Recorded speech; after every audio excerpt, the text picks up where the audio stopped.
Con su permiso, señor presidente. Sea usted, señor secretario, bienvenido a este Senado por segunda ocasión. Le hemos escuchado con interés en ese breve mensaje que nos da, en el cual encontramos pues muchos vacíos que requerían mucho más información que esto. Sé que está muy preocupado el gobierno en relación con la información en materia de seguridad. Nos ha platicado usted las medidas, las coordinaciones, etcétera. Pero hay problemas que han venido a nuestras puertas. Por ejemplo, hay una gran preocupación en algunos grupos, desde luego, por la violación sistemática al federalismo.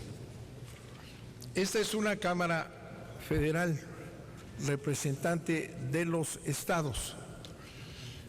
Y no podemos ver bien, bueno, quienes atendamos nuestra representación federal, que se establezcan,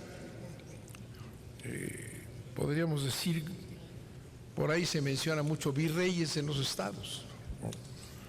Que se nombren a delegados, comisionados, que suplen a todos los estados, a todas las autoridades de un estado. Si lo que ha ocurrido en Michoacán no debe continuar, no está basado en ningún artículo de la Constitución, por encima de gobernadores, del Congreso, de todas las instituciones, opera un comisionado del gobierno federal. Esto es una grave violación que no debemos permitir y que se tiene que, pues, esclarecer aquí en este Senado de la República. Aquí hemos recibido, como usted sabe, los cuerpos representativos tienen la obligación y el interés de recibir a la población. Hemos recibido muchas quejas de estas intervenciones coordinadas en donde los gobernadores desaparecen y se dan estos fenómenos de suplantación de todas las autoridades. Se habla de la persecución de las autodefensas, una cuestión que confunde, persecuciones, cárceles, etcétera. Este es un tema que nos gustaría escuchar en este capítulo de seguridad al que le dio usted la mayor importancia en su intervención. El ejército sigue en las calles, señor secretario, y ahora tenemos un cuerpo más que se llama la Gendarmería. Me acuerdo que el nombre viene de una visita que hizo el presidente a Francia y le impresionó el tema de la gendarmería, pero se les olvidó que Francia es un estado centralista. Bueno, digamos, se les olvidó también el federalismo. No, la gendarmería es una fuerza francesa. Aquí el gendarme de la esquina que conocemos hace tiempo que pasó, y lo que vimos en las tomas de televisión muy impresionantes de los primeros gendarmes en este país, pues no obedece a la idea de que van a actuar en X funciones que se plantearon al principio de orden en las actividades sociales, etcétera, sino los vimos fuertemente armados como si fueran a la guerra. No encontramos ninguna diferencia en su proceder aparente del ejército mexicano, de la Marina, que están en plena actividad. Nos gustaría mucho saber, ¿y estos gendarmes qué van a hacer? ¿Cuál es su diferencia? ¿Cuáles son las funciones? ¿Qué podemos esperar? Recuerde usted que el orden público es una tarea muy delicada, que tiene que estar regulada con una gran precisión. El otro tema que preocupa también es el de frontera sur. Habla usted de desarrollo regional, ¿verdad? Y siempre hemos estado preocupados, en mi caso particularmente, de que el servicio migratorio nacional se convierta en un servicio de policíaco, con actividades, con actitudes que no corresponden a un tratamiento cuidadoso que se le debe dar a los migrantes. Este es un fenómeno económico, social, de una inmensa gravedad, pero que debe de tratarse con un gran cuidado. Nos gustaría saber qué es ese gran programa de la frontera sur. Un tema que no apareció en su presentación, entiendo que aquí estamos muy limitados en tiempo, todos, limitan hasta el secretario de Gobernación el tiempo, ¿verdad? Pero, por ejemplo, no tocó usted el tema del amparo que presentamos en contra de las violaciones a leyes y reglamentos en la reforma constitucional energética, ¿no? Sin embargo, sí en el informe aparece, y se lo comento, señor secretario, en un capítulo que se llama Asuntos para fortalecer la relación con el Honorable Congreso de la Unión y el Poder Judicial, aparece el juicio de amparo 70-2014. Dice así: se reclamó al presidente de la República la promulgación de la reforma constitucional en materia energética, publicada en el Diario Oficial tal. En el Distrito Federal se determinó desechar la demanda en virtud de que se declaró fundado el recurso de queja interpuesto por la Consejería Jurídica del Ejecutivo Federal, en donde se hace valer la improcedencia del juicio de amparo en contra de reformas constitucionales, y luego finalmente dice el informe presidencial. Con ello, se impidió la interrupción del proceso legislativo del paquete de reformas en materia energética propuesta por el Ejecutivo Federal. Esa inserción aquí, por ahí perdida en la página 34, corresponde a una actitud que se ha seguido frente a esa impugnación que presentamos varios senadores de la República al Poder Judicial, de guardar el silencio, ocultar todo y no darle la menor importancia. Esa información que da, señor secretario, ojalá lo pudiera usted corregir, porque es falsa. Para empezar, no fue el juez octavo de distrito el que declaró que era infundado el recurso de la queja, de la demanda, y que declaró válida la queja que presentó el presidente de la República. En esa queja, ¿verdad?, el primer tribunal colegiado de circuito, integrado por Carlos Ronzón Sevilla, Julio Humberto Hernández Fonseca y Joel Carranco Zúñiga, presentaron una resolución contraria a derecho. Ese primer tribunal, ese fue el que aceptó la queja del presidente, y asumió lo que el presidente decía, que no procede las reformas constitucionales, el amparo contra reformas constitucionales. Ese fue, y no el juez de distrito. Y esa resolución es totalmente antijurídica, porque nosotros no solicitamos amparo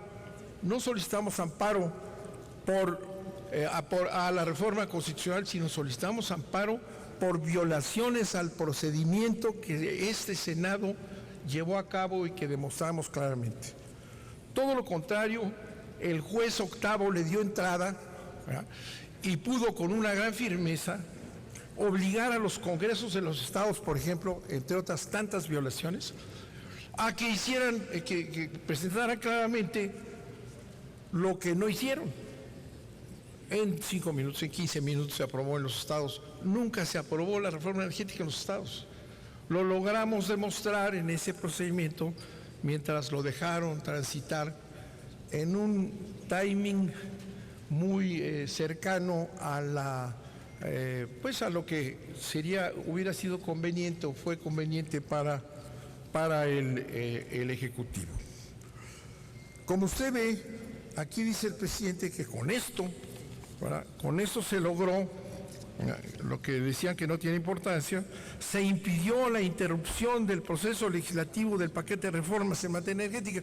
Y eso es mentira, porque sabiendo que estaba sub iudice, no le hicieron el menor caso, y se siguieron adelante. Y la resolución esta ilegal o contraria a las normas constitucionales del primer tribunal colegiado, pues es falsa, porque nosotros nunca pedimos el amparo contra la reforma constitucional en sí, sino contra las violaciones al procedimiento que quedaron plenamente demostradas en todo ese proceso. Ahora resulta que, a final de cuentas, después de haberle pedido a la Suprema Corte de Justicia, y lo quiero decir aquí en el sede de otro poder, que el Pleno asumiera la responsabilidad y atrajera ese asunto para resolverlo los 11 ministros ante la opinión pública nacional, cosa que no quisieron hacer. El Poder Judicial, el Pleno, tiene un mandato que establece que cuando el asunto tiene una trascendencia y una importancia particular, es necesario que lo asuma, para que ahí, a la luz de todos los mexicanos, los 11 ministros se comprometan para ver si procede o no procede en esa materia en la que sí ha procedido, y por eso es falso también este informe. Así ha procedido que contra las violaciones del procedimiento sí procede el amparo. No es cierto que no procede el amparo en ese tipo de solicitud de amparo, de violaciones al procedimiento. De manera que sí me parece que esa presentación del amparo que hace el informe del presidente en su página 134 está alterado y no es adecuado que así se diga, ¿no? Y por otro lado, le quiero decir que también la Suprema Corte ha actuado con ese sigilo para que nadie se entere. Así que no se enteren qué pasó, que no sepan que hubo un amparo importante que aquí mismo dice que pudo haber interrumpido el proceso legislativo, que nunca interrumpieron. Pero lo sacan en un pedacito chiquitito ahí en la página 34, y la Suprema Corte de Justicia ni siquiera ha comunicado cuál fue la base de esa resolución. Estamos esperando, salió una nota pequeña en donde no se refieren a que es un amparo que están echando abajo contra la reforma energética, la reforma constitucional energética, sino dicen contra un procedimiento interno. Es decir, de una manera que parece coincidir, la Suprema Corte de Justicia no hace ninguna publicidad, no abre el asunto, no dice esto que aparece aquí escondido, también la Suprema Corte lo esconde. Entonces ni siquiera nos ha comunicado cuáles fueron las razones para decidir que ese acuerdo relacionado con la resolución de la queja, no mencionan del amparo, ni siquiera dicen que echan abajo un amparo, ¿verdad? Está ahí escondido. De manera que es un tema muy delicado, señor secretario, y yo le pediría que corrijan esta información porque está mal, ¿verdad? Y que realmente se reconozca lo que hubo, que se diga que la demanda de amparo no era contra la reforma constitucional, porque no lo fue, ¿verdad? Sino que, claro, lo hace coincidir con lo que presentó el presidente de la República por medio de la Consejería Jurídica, sino que fue un amparo en contra de violaciones al procedimiento.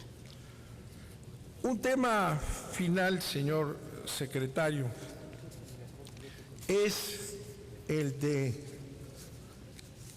lo que hemos señalado aquí, y a usted en su calidad de secretario de Gobernación y responsable de la política de comunicación del gobierno, que seguimos totalmente bloqueados quienes estamos en la oposición, que no ha habido ninguna posibilidad, ni debate, ni democracia alguna en lo que ha habido esas reformas profundas, regresivas, según nuestro punto de vista, graves contra los intereses nacionales, no se ha permitido participación. Hay un bloqueo absoluto a quienes estamos en contra para que no aparezca ninguna crítica. Esto que le estoy diciendo aquí lo va usted a checar mañana, no va a salir absolutamente nada, ni en Televisa, ni en TV Azteca, ni en los periódicos, porque esa es la manera de someter a la opinión pública al silencio. Estamos viviendo un sistema de dictadura mediática. Hay recientemente análisis de una ONG muy importante que se llama Fundar, que ha analizado los gastos del gobierno federal en relación con su desarrollo. Por ejemplo, el gasto en la publicidad del informe no tiene parangón, es un gasto inmenso y está prohibido por el artículo 134 de la Constitución. Se ha gastado cantidades enormes de dinero para promover la figura del presidente y está prohibido por la Constitución. Y toda esta cantidad de miles de millones, ¿verdad?, que se gastan en los medios de comunicación tienen un sentido antidemocrático. Cancelar la posibilidad de quienes no pagan esas cantidades accedan a los medios de comunicación. Y en consecuencia, no es posible, ni puede usted decir que vivimos en un régimen de democracia, cuando lo que tenemos es un silenciamiento de todo lo que es crítico al gobierno actual. Un silenciamiento vergonzoso, un sistema antidemocrático, una dictadura mediática que si continúa este tono, pues no sé a dónde vamos a llegar. Sería interesante oír sus comentarios sobre este gasto inmenso que ha incluso irritado a la población en torno de la figura presidencial y nada más. Y el resto de las posiciones en un país plural no se escuchan, están silenciadas, y cuando no hay oposición ni voces críticas, no hay democracia, sino hay un sistema dictatorial. Muchas gracias. Gracias, senador Bartlett. Tiene ahora el uso de la tribuna el senador Carlos Alberto Puente Salas.